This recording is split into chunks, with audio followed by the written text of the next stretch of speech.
Boa noite, irmãos. A graça e a paz. Tá todo mundo me ouvindo? Tá, né? Hoje nós vamos ter uma palavra sobre Davi. E nós vamos encerrar hoje falando sobre 2020. Profetizando sobre 2020, que será um ano na nossa vida de muitas vitórias. Amém?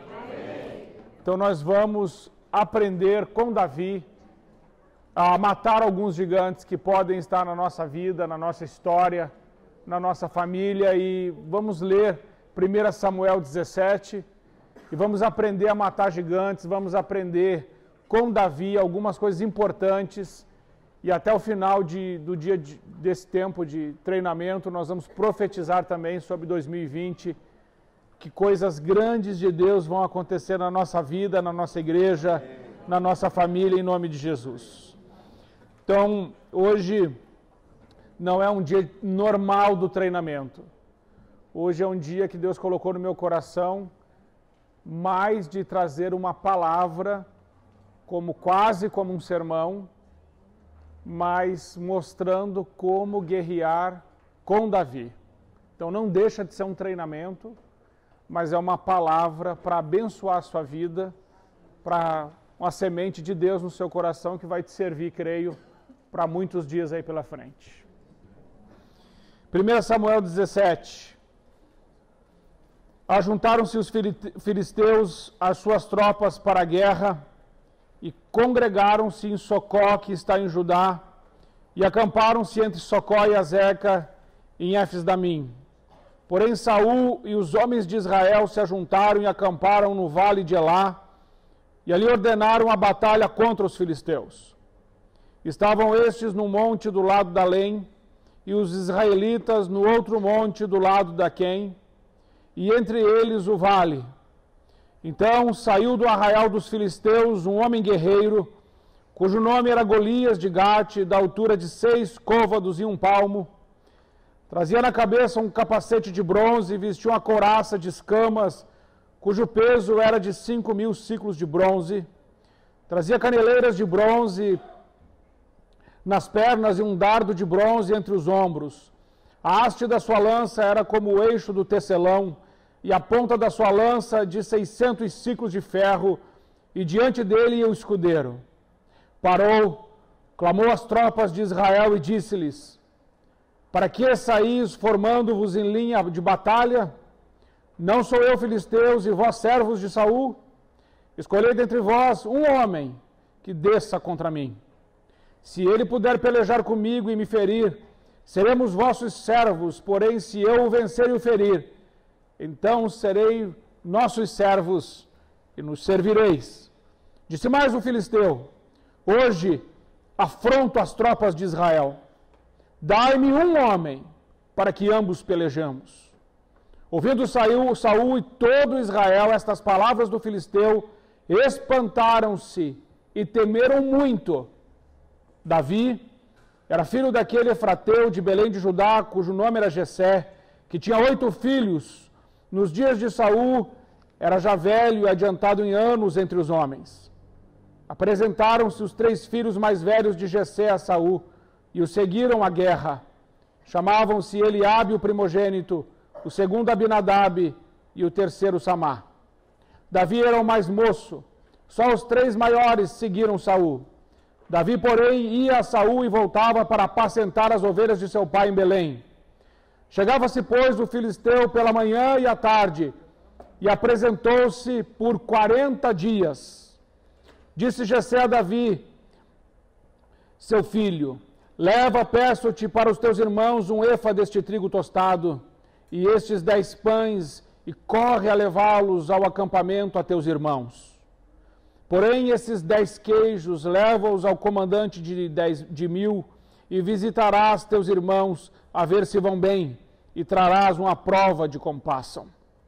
Saul e eles e todos os homens de Israel estão no vale de Elá, pelejando com os filisteus. Davi, pois, no dia seguinte, se levantou de madrugada e deixou as ovelhas com um guarda, e carregou-se E partiu como Jessé lhe ordenara, e chegou ao acampamento quando já as tropas saíam para formar-se em ordem de batalha, e aos gritos chamavam a peleja. Os israelitas e filisteus se puseram em ordem, fileira contra fileira.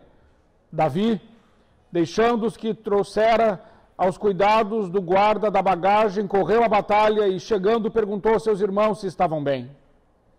Estando Davi ainda a falar com eles, eis que via subindo do exército dos filisteus o duelista, cujo nome era Golias, o filisteu de Gate, e falou as mesmas coisas que antes falara, e Davi o ouviu. Todos os israelitas, vendo aquele homem, fugiram de diante dele e temiam grandemente, e diziam uns aos outros: vistes aquele homem que subiu? Pois subiu para afrontar a Israel. A quem o matar o rei o cumulará de grandes riquezas, e lhe dará por mulher a filha e a casa de seu pai, e isentará de impostos em Israel.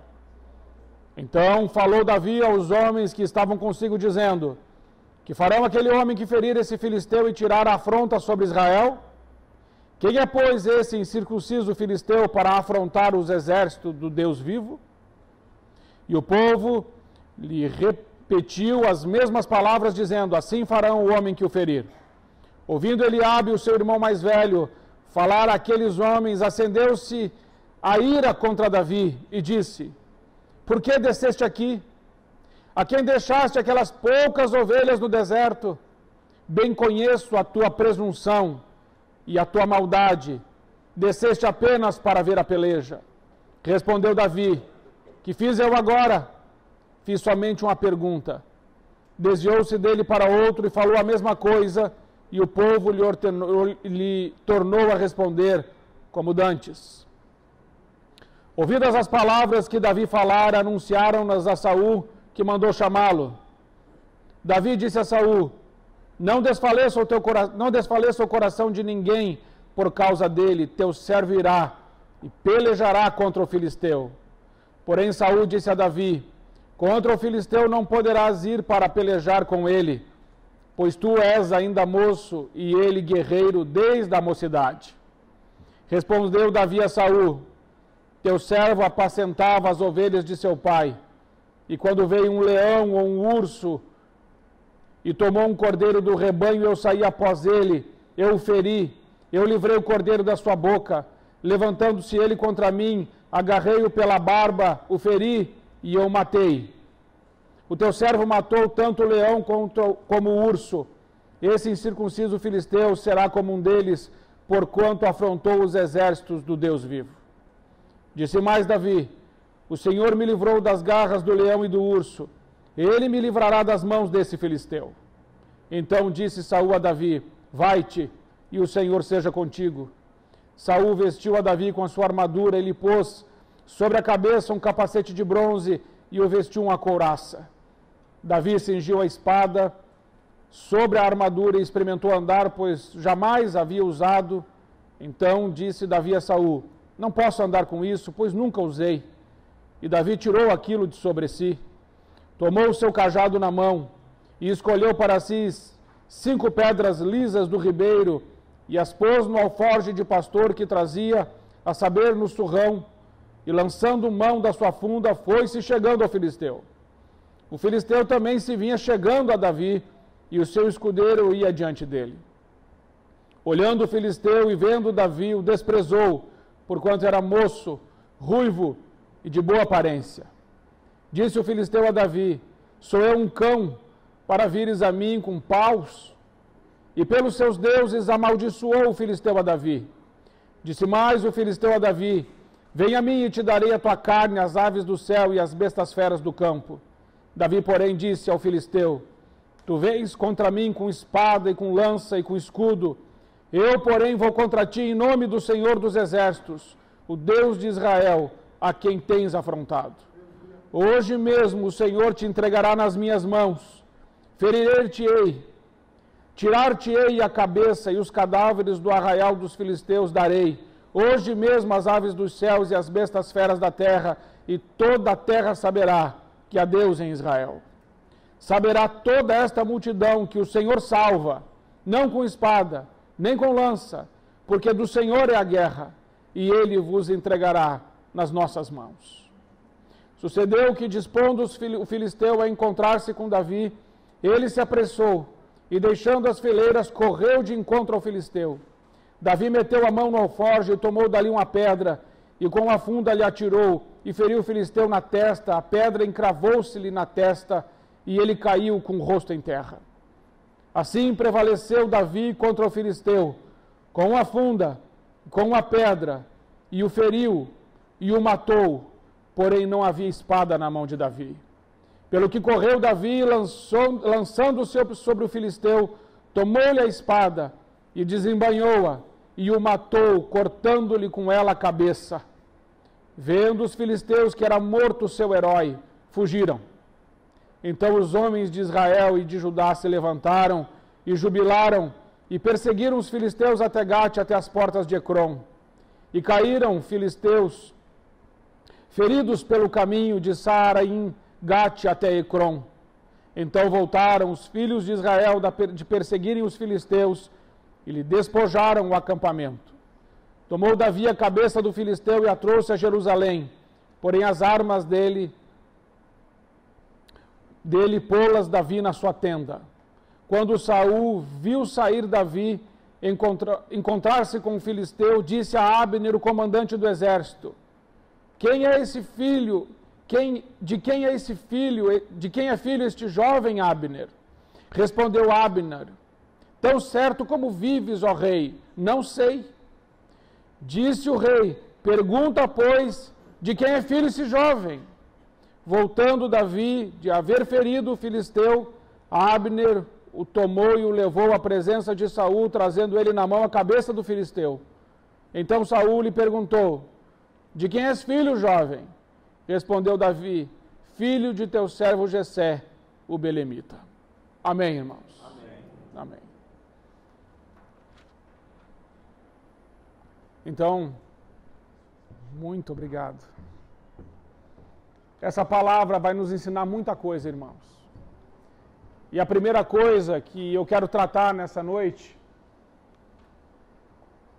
é que entre as promessas de Deus e você tem um gigante, tem 2, tem 10. Existem obstáculos, existem muros, existem barreiras, existem dificuldades, muitas vezes, para nós conquistarmos aquilo que Deus tem para nós. A Bíblia diz que sem fé é impossível agradar a Deus, porque aqueles que dele se aproximam precisam crer que ele existe e que ele é recompensador daqueles que o buscam. Você não vai conseguir conquistar promessas de Deus sem fé. É preciso ter fé. E a fé é em Deus, não é em você, não estão nas suas forças, não está nos seus títulos, não está nas suas posses, não está na sua expertise, não está em você, não está no homem. Maldito o homem que confia no homem. A sua esperança está em Deus, a sua força está em Deus, a sua vitória está em Deus, e ela é alcançada pela fé. Mas não só pela fé, mas ela é alcançada também pelas experiências que você já teve com Deus no passado.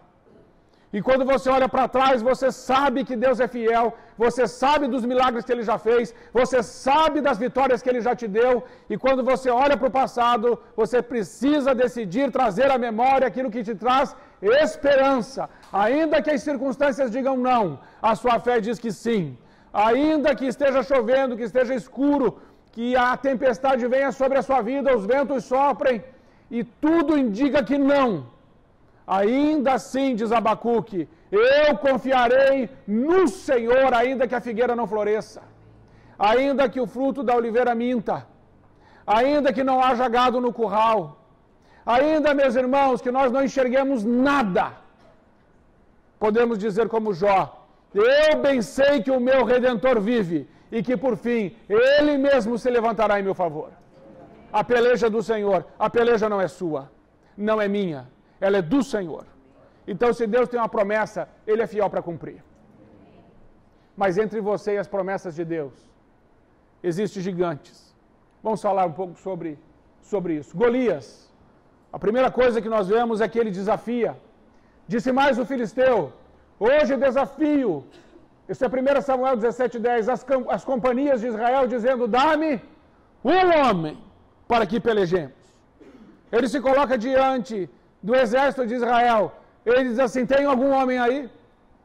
Tem algum homem que se levante para me desafiar? E o que nós vemos é que aqueles homens ficam apavorados, atônitos, medrosos, se acovardam, se intimidam, eles recuam. E o Golias volta e fala: tem homem aí? E talvez existam coisas na sua vida, situações que você está vivendo hoje, que estão gritando para você: tem homem aí? Tem mulher aí? Tem alguém aí que possa me enfrentar? Porque Golias é grande, e ele é desafiador. Ele abre a boca, ele escarnece, ele desafia e quer te intimidar. Então a primeira característica que nós vemos dele é que ele quer desafiar. Mas o que nós vemos em Deus é que Deus é o Deus que diz que a batalha é dele. Deus é o Deus que assume o nosso lugar. A Bíblia diz acerca de Deus: nunca eu te deixarei, jamais eu te abandonarei. E Jesus Cristo diz: eis que estarei convosco até o final, todos os dias até o final. A Bíblia é muito clara quando diz que Deus é a nossa rocha, que Ele é a nossa força, que Ele é o nosso escudo, que Ele é o nosso refúgio, que Ele é o nosso socorro. A Bíblia é muito clara, Davi é muito claro quando diz que o Senhor é a sua rocha. A Bíblia não mente, irmãos. Jesus não mente. Se Ele diz que estaria com você, é porque Ele estaria com você, Ele está com você agora mesmo. Quando você sair daqui hoje desse culto, quando você sair de hoje desse lugar de celebração, você não sairá sozinho, você não chegou aqui sozinho. Deus está com você. Então não interessa o que está por vir. Não interessa o tamanho do problema. Não interessa se o cônjuge foi embora de casa. Não interessa se os filhos estão nas drogas. Não interessa se você está desempregado. Não interessa se você está no fundo do poço. Não interessa se a depressão bateu na sua porta. Não interessa se a doença te visitou. Deus é sobre todas essas coisas. Ele é Senhor. É Ele que se levanta e diz: aquieta-te e cala-te. E quando Ele fala, tudo vai para o seu lugar. Então, você tem um gigante te desafiando, mas você tem o Rei dos Reis que é sobre sua vida. E aí, irmãos, eu vou fazer essa comparação porque quem é curitibano vai entender. Quando você está embarcado na de Deus, é como você tivesse embarcado no biarticulado, no vermelhão.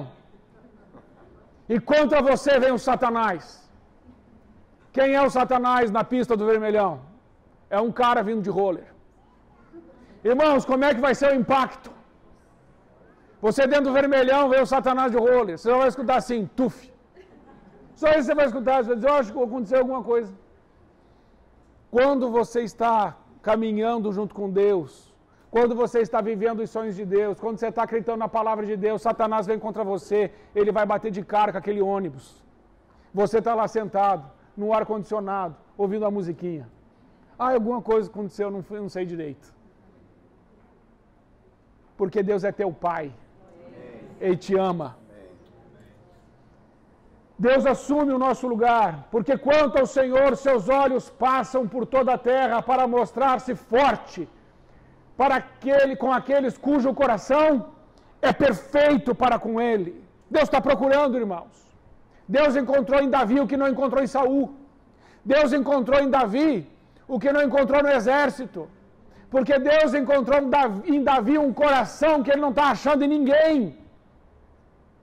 Então o primeiro segredo para a gente derrotar aquilo que está nos amedrontando, se levantando contra nós, é que o nosso coração precisa de estar no Senhor, o nosso Deus, ser perfeito para com o Senhor.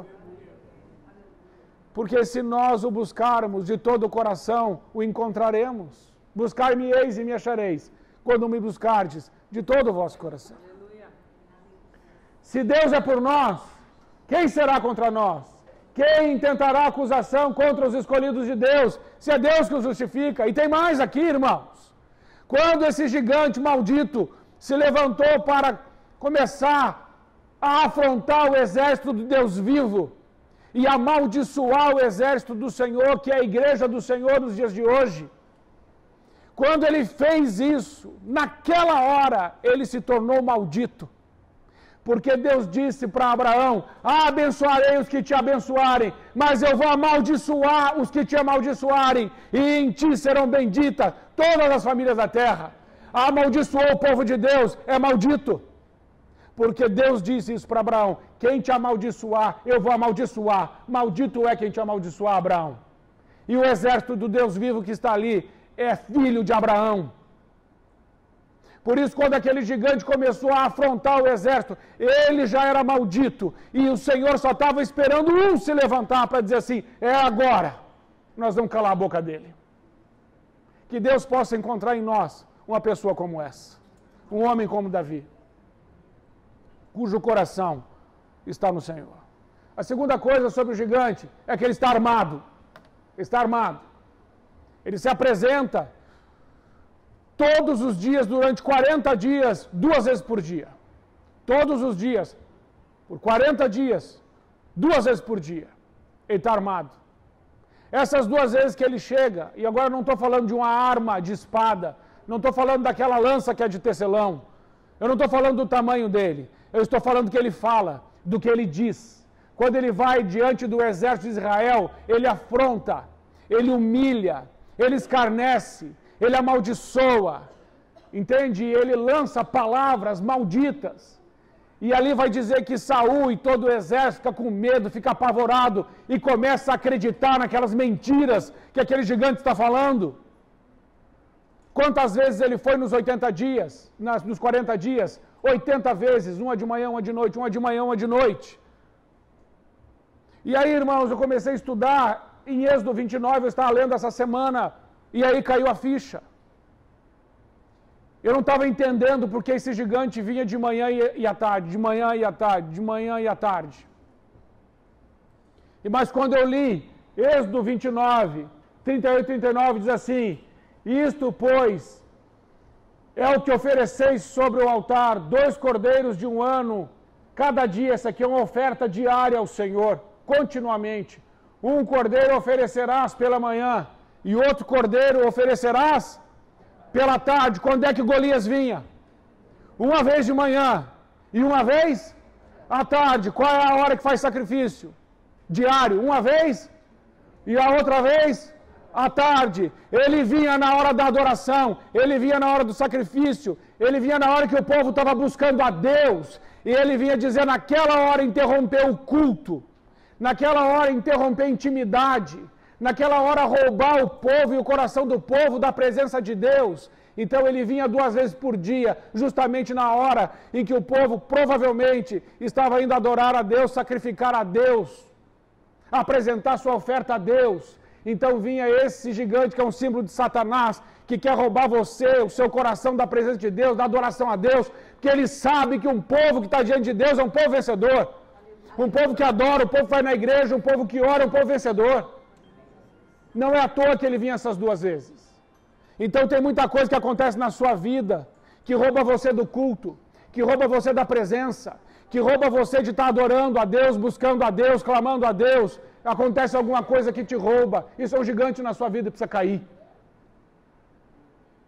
E ele vinha 80 vezes nesses 40 dias, o que ele dizia? Eu não sei o que ele dizia. Eu sei que ele amaldiçoava e que ele afrontava. Mas eu sei o que Satanás faz. Ele conhece sua história, o diabo sabe da sua história, sabe dos seus traumas, sabe das suas perdas, sabe das suas derrotas, sabe das suas feridas, ele sabe das suas humilhações, dos seus abandonos, das suas rejeições, das suas mágoas. Satanás sabe. E ele pode vir várias vezes por dia na sua mente e dizer assim: você não vai conseguir, você não vai avançar, você não vai romper, você não vai prosperar, você não vai crescer. Quem você acha que é? Quem você pensa que é? Tem algum homem aí? Você está entendendo? Ele vem várias vezes por dia para dizer para você que você é um fraco, que você é uma fraca, que você é covarde, que você é tímido, que o outro vai alcançar a bênção, mas para você não tem. E ele volta, e ele reafirma essa mentira e vai, até que uma hora que você começa a dizer a mesma coisa que ele está dizendo, dizendo, não, eu sou fraco, eu não consigo, eu não posso, eu não sou abençoado, é o outro que é abençoado, mas isso não vem para a minha vida, é o outro que prospera, mas isso não chega para mim, porque eu sou ferido, eu sou magoado, sou rejeitado, eu estou desiludido, eu estou fracassado, não funciona, isso é mentira. Mas ele vem, ele volta, ele fala, rejeita isso na tua mente. A palavra de Deus diz que Deus te ama. A palavra de Deus diz que você é menina dos olhos de Deus. A palavra de Deus diz que você é filho amado, em que o Senhor tem alegria. A palavra de Deus diz que você é a luz do mundo, que você é o sal da terra. A palavra de Deus diz que você é um instrumento de justiça. A palavra de Deus diz que você é templo do Espírito Santo, casa de Deus, você é a morada do Altíssimo. A palavra de Deus diz que você é concidadão dos santos, você é a família de Deus, você é a propriedade exclusiva de Jesus. É a palavra de Deus que diz quem você é, a palavra de Deus que diz o que você pode, é a palavra de Deus que diz que até onde você pode ir. A palavra de Deus diz que você está sentado com Cristo nas regiões celestiais. Você está sentado acima de todo principado, potestade, de todo o poder e de todo nome que se nomeia. Você está sentado acima, junto com Cristo, nas regiões celestiais. Isso está em Efésios 2:6. Você está sentado com Cristo nas regiões celestiais, numa posição de autoridade. Não deixe o diabo mentir para você, dizer para você que você não pode, que você não faz. Mande-o calar a boca em nome de Jesus e tome posse da verdade de Deus sobre sua vida. Então, ele está armado e a arma dele são essas palavras que vêm na sua mente, dizendo que você não é quem você é e que você não pode aquilo que você pode, sim. Ele amaldiçoa e o filisteu, pelos seus deuses, amaldiçoa Davi. Disse mais o filisteu a Davi: vem a mim e darei a tua carne às aves do céu e às bestas do campo. Mas nosso Deus é um matador de gigantes. Deuteronômio 28:7 diz: o Senhor fará que sejam derrotados na tua presença os inimigos que se levantarem contra ti. Outro, 1 Samuel 17:51. Por isso correu Davi e pôs em pé sobre o filisteu, e tomou sua espada e tirou da bainha e o matou e cortou com ela a cabeça. Vendo então os filisteus que o seu herói era morto, fugiram. Meus irmãos, o gigante é um problema. E muitas vezes nós corremos do problema. Esse problema amaldiçoa. Esse problema ameaça. E aí nós temos a tendência de fugir dos nossos problemas. Mas, meus irmãos, a Bíblia está dizendo que Davi correu. Davi correu em direção a Golias. Davi correu em direção àquele problema, desembainhou uma espada e cortou a cabeça dele. Quanto tempo você ainda vai ficar convivendo com esse problema? Quanto tempo você ainda vai ficar aceitando que ele fale? Por quanto tempo você ainda vai permitir que ele se apresente a você e ameace você? Quando que você vai tomar a atitude de correr em direção a esse problema, pegar a espada que o Senhor já te deu, cortar a cabeça dele fora e resolver isso em Deus? Pois eu te digo, você pode fazer isso hoje em nome de Jesus. Ah, você pode. Basta você crer. Basta você querer. Deus é contigo. Então essas são algumas características deste gigante. Tendo dito isso, meus irmãos, vamos ver algumas marcas de um conquistador. Algumas marcas daqueles que vencem. Então a primeira coisa que eu aprendo nesse texto é que para ser um conquistador, um matador de gigantes, nós precisamos ter visão. Veja 1 Samuel 17:2. Quando os israelitas viram Golias, fugiram apavorados. Eles diziam: olhem para ele, escutem o seu desafio. Quem matar esse gigante filisteu receberá uma grande recompensa. O rei lhe dará muitas riquezas, lhe dará sua filha em casamento, e a família do seu pai nunca mais vai ter que pagar nenhum imposto. Ó, irmãos, só de não ter que pagar imposto, eu acho que você já mataria uns 2, 3 desse aí. Não é? Que imposto dói, não dói? Mas o Davi estava olhando para o gigante, ou o Davi estava perguntando o que a gente vai ganhar quando matar isso aí? O que ganha? O que é a vantagem? E Davi está ali sondando, perguntando. O que eu vou ganhar com esse negócio? Ele diz assim, ó, vai ganhar bastante coisa, não vai pagar imposto, vai casar com a filha do rei, você vai se dar bem, cara. Ele falou, pode mandar então. E às vezes você está convivendo com um negócio aí que você mata isso de uma vez. Tem que ter visão. O que é visão? Visão é como uma fotografia detalhada do futuro. A visão é que vai levar você a algum lugar. Uma visão de Deus gera movimento. Uma visão que não é de Deus gera estagnação. Você já foi em empresa que está escrito assim a visão e a missão na parede? Aí você chama o funcionário e fala assim, qual é a visão da empresa? E ele fala assim, peraí, ele vai ler. Mesmo, talvez você mesmo não sabe a visão e a missão da sua empresa. Pela cara não sabe. Mas a visão, ela é o lugar aonde eu quero chegar. Visão é o lugar onde eu quero chegar. Você tem uma visão? Você tem a visão de Deus? Você sabe onde você quer chegar? Porque se você não sabe onde é que você quer chegar como pai, como mãe, como líder, como dona de casa, como empreendedor, como profissional, onde você quer chegar como filho de Deus, qual é a visão de Deus para a sua vida? Você tem que ter uma visão, porque é a visão que nos move. Qual é a visão de Deus para nós?